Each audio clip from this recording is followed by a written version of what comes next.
స్థానిక నేతకు దళిత బిడ్డకు జరుగుతున్నటువంటి పోరాటం, ఆయన ఆస్తులు వందల వేల కోట్లు, నా ఆస్తులు వందల కేసులు, ఆయన పట్టుపరుపులలో పుట్టి పెరిగిండు, నేను తెలంగాణ మట్టి ఉద్యమంలో పుట్టి పెరిగిన. ఇక్కడ జరుగుతున్నటువంటి పోరాటం చెమట చుక్కకు సెంటు చుక్కకు జరుగుతున్నటువంటి పోరాటంలో దళిత బడుగు బలహీన వర్గాల బిడ్డలైనటువంటి పుట్టమధు గారిని ఎమ్మెల్యేగా, బాలకృష్ణ నన్ను ఎంపీగా మీ 2 ఓట్లు కారు గుర్తుకే వేయించి మమ్మల్ని గెలిపించాలని మీ అందరినీ శిరస్సు వంచి వేడుకుంటూ నేను సెలవు తీసుకుంటున్నా. జై తెలంగాణ, జై తెలంగాణ, జోహార్ తెలంగాణ విద్యార్థి అమర వీరులకు, జోహార్ తెలంగాణ విద్యార్థి అమర వీరులకు. కేసీఆర్ గారి నాయకత్వం, కేసీఆర్ గారి నాయకత్వం, కారు గుర్తుకే, కారు గుర్తుకే. ధన్యవాదాలు. అనుహోతం పరిహోతకం శకునేర్యదశాకునం మృగస్య శ్రుతమక్ష్ణయా తద్విషద్భ్యో దిశాం. పుష్కరకాలం పాటు తెలంగాణ ఉద్యమాన్ని తన భుజాలపై వేసుకొని తెలంగాణ సాధించి ఆంధ్రప్రదేశ్ నుంచి వెళ్తున్న తెలంగాణ రాష్ట్రంలో అడుగుపెట్టి ఈనాడు మంత్రిలో ఉన్న రాక్షస పాలనను అంతిమందించడానికి మంత్రికి విచ్చేసినటువంటి టీఆర్ఎస్ అధినేత కేసీఆర్ గారికి స్వాగతం, సుస్వాగతం. తెలంగాణ సింహం తెలంగాణ సాధించి ఈ మారుమూల ప్రాంతం చైతన్యం కావాలని, ఇక్కడ ప్రజలలో కన్నీళ్లను తుడవాలని, ఈ ప్రజలకు అన్నం పెట్టాలని, తెలంగాణ వచ్చినటువంటి ఫలాలు వీరికి అందాలని మన ప్రియతమ నేత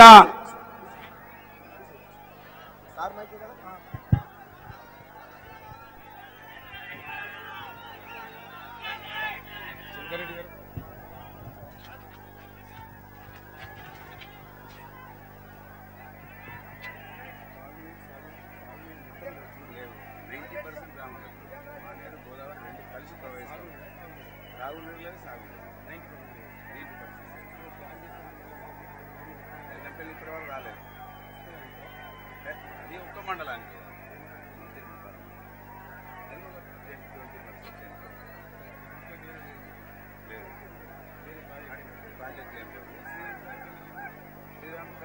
లైనింగ్ అయి ఉంటే కూడా అవి 37 జీవో తీసేది కదా, లేదా 6 తడి పంటల కోసం.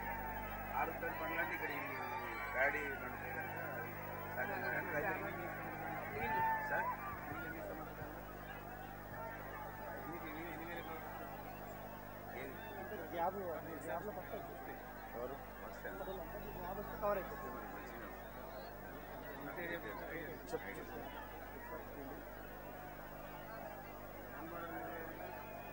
ఈ కాళేశ్వరం లిఫ్ట్ తోటి రిజర్వాయర్లు కట్టి నీళ్ళు ఇస్తాను, ఫౌండేషన్ వేసాడు రాజశేఖర రెడ్డి. అది అధిగతి లేదు. రిజర్వాయర్ అనేది వాళ్ళ ఊర్లో మొదలుపెట్టాడు. అది ఇప్పటి వరకు అది కనీసం అది కూడా పూర్తి చేయించుకోలేదు. మట్టి పోస్తామో తవ్వుతామో పోస్తాము, తవ్వుతామో 8 ఏళ్ళు అయింది. మాజపూర్లో ఐటీడీఏ సింగరేణి ప్రభావిత గ్రామాల గురించి R&R ప్రాజెక్టు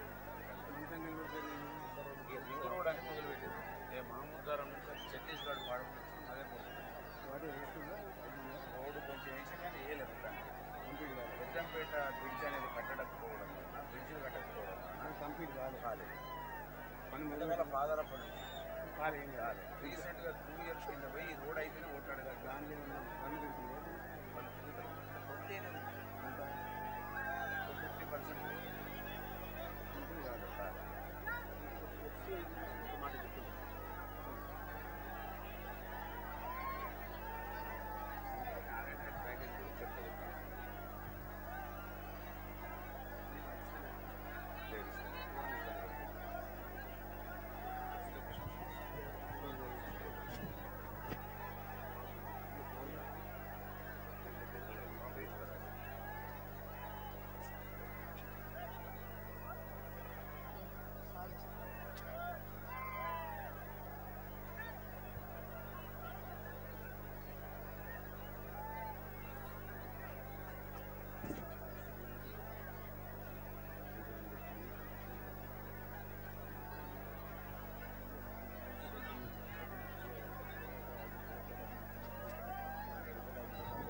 ఈ సైడ్ కున్న వాళ్ళు ఇట్లా వస్తే బాగుంటుంది కొంచెం ప్లీజ్ ఇట్లా రండి. ఈరోజు మన ప్రియతమ నాయకుడు పెద్దలు కేసీఆర్ సార్ గారు ఈ నియోజకవర్గంలో భారతదేశానికి స్వాతంత్రం వచ్చినప్పటికీ ఈ మంత్రి నియోజకవర్గానికి స్వాతంత్రం లేదని, ఈ నియోజకవర్గం తెలంగాణ జిల్లాలలో ఎక్కడ కూడా కనబడతలేదని, ఈ నియోజకవర్గంలో బడుగు బలహీన వర్గాలకు స్వేచ్ఛ లేదని, ఈ నియోజకవర్గంలో కనీస హక్కులు కూడా లేవని పూర్తిగా శ్రీధర్ బాబు చెప్పు చేతుల్లో నడుస్తున్నటువంటి ఈ నియోజకవర్గాన్ని ఇక్కడ స్వాతంత్రం తీసుకొచ్చి తెలంగాణ వచ్చినప్పటికీ ఈ నియోజకవర్గంలో తెలంగాణ వచ్చిన సంతోషం లేదని, ఖచ్చితంగా వీటన్నిటి మీద పోరాటం చేయడానికి వారి ఆశీస్సులతోటి రేపు జరగబోయే ఎన్నికలలో పోరాడమని వారు కుటుంబ సభ్యులంతా కలిసి నీవు అక్కడ స్వాతంత్రం తీసుకురావాలని వారు నాకు ఆశీర్వదించినందుకు మీ అందరి సమక్షంలో వారికి హృదయపూర్వక పాదాభివందనాలు తెలియజేస్తా ఉన్నాను. ఈ కార్యక్రమానికి ఎన్నో ఇబ్బందులున్నప్పటికీ, ఎన్నో ఆంక్షలున్నప్పటికీ, ఊరుకు కాంగ్రెస్ పార్టీ చెంచాలు కూర్చొని ఉన్నప్పటికీ, ఏది ఏమైనప్పటికీ మా నాయకుడు తెలంగాణ తీసుకొచ్చిండు. ఆ నాయకుని మాటలు వింటాం, ఆ నాయకుడి కుటుంబానికి వారికి అండగా ఉంటామని విచ్చేసిన మీ అందరికీ పాదాభివందనాలు తెలియజేస్తా ఉన్నాను శిరస్సు వంచి. ఖచ్చితంగా ఈ నియోజకవర్గంలో 2009లో ఇక్కడ స్వేచ్ఛ లేదని, ఇక్కడ అరాచకాలను తట్టుకొని ప్రజలకు చైతన్యం చేయాలని 2009లో ప్రజాస్వామ్యబద్ధంగా ఎన్నికలలో పోటీ చేసినప్పుడు చాలా మంది నా బీద బడుగు బలహీన వర్గాల ప్రజలు ఒక పెద్ద ఆయనతోటి డబ్బున్న ఆయనతోటి పోరాటానికి దిగుతా ఉన్నాం, మరి ఏ విధంగా ఎదుర్కొంటావు, అంత నీకు ధైర్యం ఉన్నదా, మరి మమ్మల్ని ఆదుకుంటావా అని వాళ్ళు ప్రశ్న వేసినప్పుడు ఖచ్చితంగా ఓటమి పాలైనప్పటికీ గెలిచినా కూడా ప్రజలకు అండగా ఉంటాను, ప్రజలకు సేవ చేస్తాను, మీ ఓటు విలువను పెంచుతానని ఆ రోజు మాట ఇచ్చినట్టు అటువంటి విషయాన్ని ఈ 5 సంవత్సరాల కాలంలో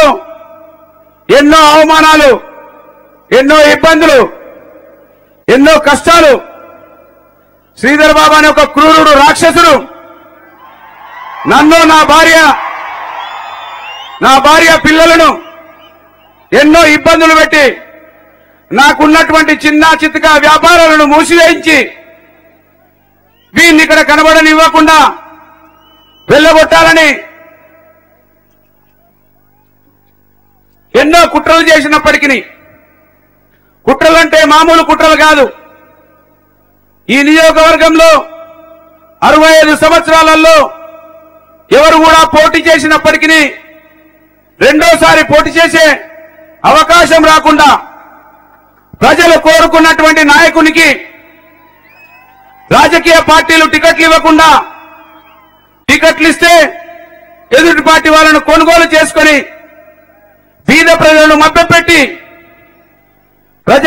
ప్రజాస్వామ్య పద్ధతిలో కాకుండా వెనుక నుండి గెలుస్తున్నటువంటి ఈ కుటుంబానికి బుద్ధి చెప్పాలని మీ అందరి ఆశీస్సులతో ముందుకు నడుస్తున్నటువంటి తరుణంలో మాకు ఎవరైనా పెళ్లి కార్డు ఇస్తే పెళ్లి కార్డు ఇవ్వద్దని ఎవరైనా చనిపోతే ఆ కుటుంబంలో మిమ్మల్ని పుట్టమను మందలించడానికి వస్తే మీకు చిత్రహింసలు ఉంటాయని ఇట్లా అనేక రకాలుగా అవమానపరిచినటువంటి సందర్భాలను దిగమింగుకొని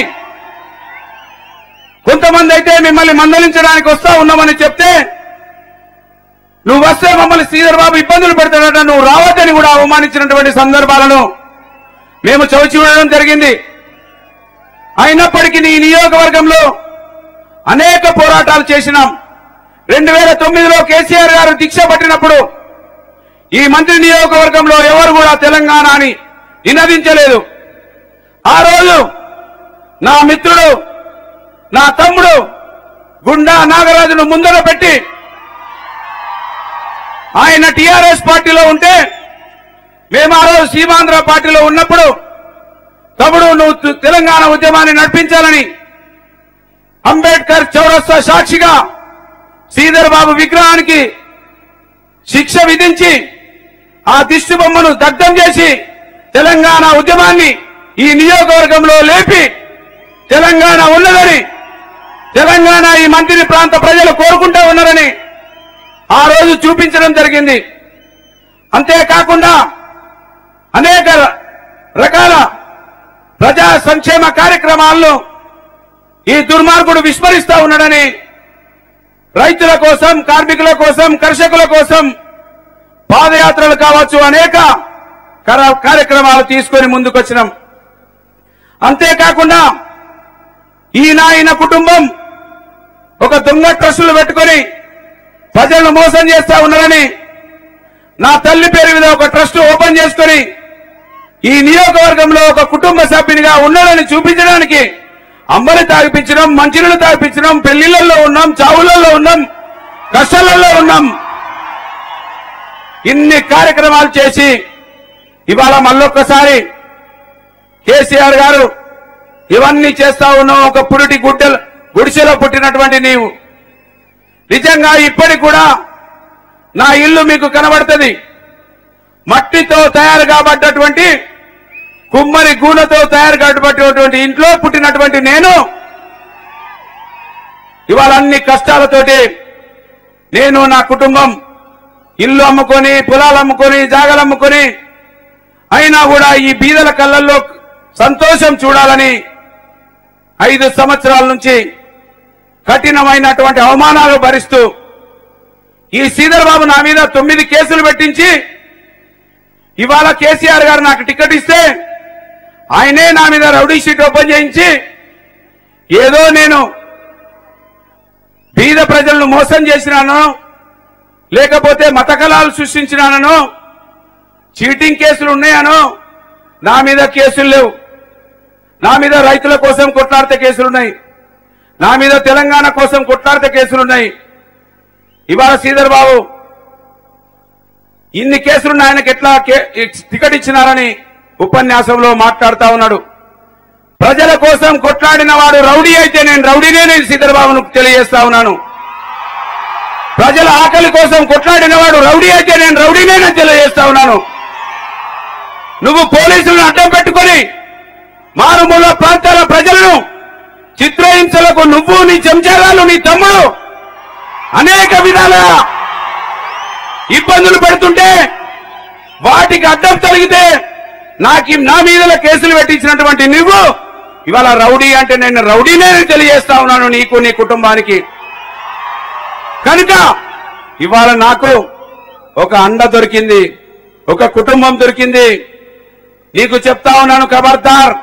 5 సంవత్సరాలు నువ్వు సీమాంధ్ర ముఖ్యమంత్రి కిరణ్ కుమార్ రెడ్డి తోటి నన్ను అంతమొందించాలని ప్రయత్నం చేసినా ఆ రోజు నాకు పార్టీ లేకుండా, ఒక వ్యక్తి లేకుండా పోరాటం చేసిన ఇవాళ నాకు యోధుడు, ఒక ఈ వీర కుటుంబం దొరికింది. ఇక నన్ను నువ్వేమీ చేయలేవు అనే విషయాన్ని గుర్తుపెట్టుకోమని తెలియజేస్తా ఉన్నాను ఈ సభ ద్వారా. ఖచ్చితంగా ఈ నియోజకవర్గంలో టీఆర్ఎస్ పార్టీ కేసీఆర్ గారి ఆశీర్వాదంతో వారు నిర్ణయించినటువంటి వ్యక్తిని నేను గెలవబోతా ఉన్నాననేది నిర్ణయం జరిగిపోయిందని తెలియజేస్తా ఉన్నాను. ఇవాళ నేను కాదు, ఒక బీద విద్యార్థి పోరాటాలు చేసి ఈ తెలంగాణ రావడానికి ముఖ్య కారకుడైనటువంటి మిత్రుడు బాల్క సుమన్ కూడా ఈ పార్లమెంటు సభ్యునిగా గెలవబోతా ఉన్నాడు. ఇది తథ్యమని తెలియజేస్తా ఉన్నాను. కావున ఇక మీకే దాంటి ఇబ్బందులు లేవు. కేసీఆర్ గారు ముఖ్యమంత్రి కాబోతా ఉన్నారు. ఇవాళ నన్ను చాలా మంది అడుగుతా ఉన్నారు, ఇల్లు తీసేస్తారట, పెన్షన్ తీసేస్తారట, పోలీసులతోటి కేసులు పెట్టిస్తారట అని. వాటి ఏటి కూడా మీరు భయపడాల్సిన అవసరం లేదు. కేసీఆర్ గారు ముఖ్యమంత్రి కావడం సత్యం. ఇది జరిగి తీరుతుంది. అది మంత్రి నియోజకవర్గ ప్రజలతోటే ఆ వెలుగు వస్తుందని ఇవాళ కేసీఆర్ గారికి విజ్ఞప్తి చేస్తా ఉన్నాను. ఇంకా కూడా పోలీసు వాళ్లకు శ్రీధర్ బాబు మంత్రిగానే కనబడతా ఉన్నాడు. నేను టీఆర్ఎస్ పార్టీ అభ్యర్థిని. ఒక బీద కుటుంబంలో ప్రజాస్వామ్యబద్ధంగా పోటీ చేస్తే పోలీసు వాళ్ళు నాకు సహాయం చేస్తలేరు, సహకారం చేస్తలేరు. నా ప్రచార రథాలు నిన్న బోర్లగూడెంలో, కాటాల మండలం విలాసాగర్ లో, నిన్న ధన్వాడలో నా ఆడపిల్లలు కళాకారులను జాకెట్లు గుంజిరు, వెంట్రుకలు పట్టిరు, చిత్ర హింసలు పెట్టిరు. ధన్వాడలో పోలీసు వాళ్ళకు ఫోన్ చేస్తే స్పందించడం లేదు. ఇక్కడ ప్రజాస్వామ్యం ఉన్నదా అని అడుగుతా ఉన్నాను. ఎలక్షన్ కమిషన్ పనిచేస్తుందా లేదా అని అడుగుతా ఉన్నాను. ఎందుకు ఈ పోలీసు వాళ్లకు ఈ బీద కుటుంబం మీద ఇంత వివక్ష అని అడుగుతా ఉన్నాను. పోలీసు వాళ్ళను కేసీఆర్ గారికి విజ్ఞప్తి చేస్తా ఉన్నాను. ఏ ఒక్క తప్పు చేయకుండా, ఏ ఒక్క అన్యాయం చేయకుండా, ఎవరిని మోసం చేయకుండా నీతిగా నిజాయితీగా నా కుటుంబ సభ్యులు కష్టపడి సంపాదించి నాకు నెల నెలకు డబ్బులు ఇస్తే బతుకుతా ఉన్నాను. నా ప్రజలకు అండగా ఉంటా ఉన్నాను తప్ప ఎవరిని కూడా మోసం చేయలేదు. 5 సంవత్సరాలు నన్ను ఏలెత్తి చూపించినటువంటి వ్యక్తి లేడు ఈ నియోజకవర్గంలో అని నేను గుర్తు చేస్తా ఉన్నాను. పోలీసు వాళ్ళు ఇంత అన్యాయం ఎందుకు చేస్తా ఉన్నారు? నేను ప్రజాస్వామ్యబద్ధంగా నిలబడలేదా? నాకు ప్రచారం చేసుకునే హక్కు లేదా? నా మిత్రులు, నా కుటుంబ సభ్యులు ఊర్లలోకి తిరిగే అవకాశం లేదా అని పోలీసు వాళ్ళని అడుగుతా ఉన్నాను. ఖచ్చితంగా ఈ నియోజకవర్గంలో ఎలక్షన్ సవ్యంగా జరగాలంటే ఎలక్షన్ కమిషన్ దీని మీద దృష్టి పెట్టాలని విజ్ఞప్తి చేస్తా ఉన్నాను. ఈ కార్యక్రమంలో పాల్గొని ఈ నియోజకవర్గానికి వెలుగు చూపించడానికి విచ్చేసిన మీ అందరికీ మన నాయకుడు పెద్దలు మమ్మల్ని ఆదరించి ఆశీర్వదించి నిజమైన తెలంగాణ వాదివని గుర్తించి టికెట్ ఇచ్చి మమ్మల్ని ఆశీర్వదించిన వారికి మీ సమక్షంలో మరొక్కసారి హృదయపూర్వక ధన్యవాదాలు, పాదాభివందనాలు తెలియజేస్తా ఉన్నాను. Thank you. జై తెలంగాణ, జై తెలంగాణ. ఇప్పుడు సార్ ఒక్క ఇద్దరికి కండువాలేండి సార్, ఒక్క ఇద్దరికి. ఇప్పుడు మాజీ జెడ్పీటీసీ సభ్యులు శీలం లక్ష్మయ్య గారిని టీఆర్ఎస్ పార్టీలోకి ఆహ్వానిస్తా ఉన్నాను. అదేవిధంగా అన్నగారు పరశ బక్కన్న గారిని, యాదవ్ సంఘం నాయకులు పర్వతాలు యాదవ్ గారిని, అదేవిధంగా ధన్వాడ నుంచి నిన్న ఎన్నో ఇబ్బందులు పెట్టినప్పటికీ ఇవాళ వారు చల్లా వెంకటరెడ్డి గారిని వారు కూడా కండువా కప్పి ఆహ్వానించాలని కోరుతా ఉన్నాను. అదేవిధంగా మిత్రుడు పిల్లి శేఖర్ గారిని కూడా ముదిరా సంఘం నాయకుల్ని సార్ ఈయనే సార్ నిన్న గొడవ అయింది అనమాట. పిల్లి శేఖర్ ఎక్కడ కనుక చాలు సార్. ఈ కార్యక్రమాన్ని ఉద్దేశించి మన ప్రియతమ నాయకులు పెద్దలు మాజీ ఎంపీపీ యాదర్ల రావణ గారిని ఉన్నాడా పెద్దలు కేసీఆర్ గారిని మాట్లాడవలసిందిగా కోరుతా ఉన్నాను సవినయంగా.